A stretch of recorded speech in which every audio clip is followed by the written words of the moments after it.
I think social inclusion is a very important part of risk resilience or disaster management, because all the different groups have different needs.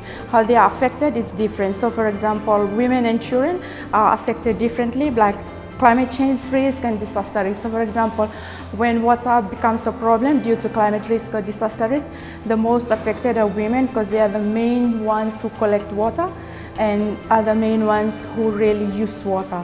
So that's why it's important to make sure that everybody is included. And then when you talk about people living with special needs, their needs are different as well from women, because like we have to ensure that, for example, when there is a tsunami, how are they going to be evacuated from their villages to safety?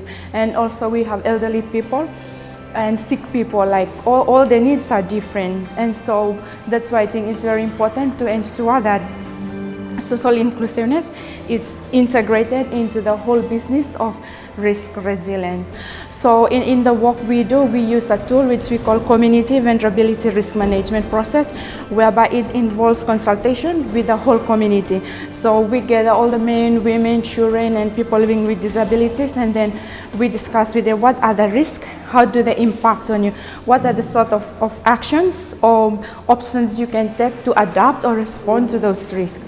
And so by having this specific tool, it's community friendly, then we are able to ensure that communities and the different people, their needs are really integrated and taken on board.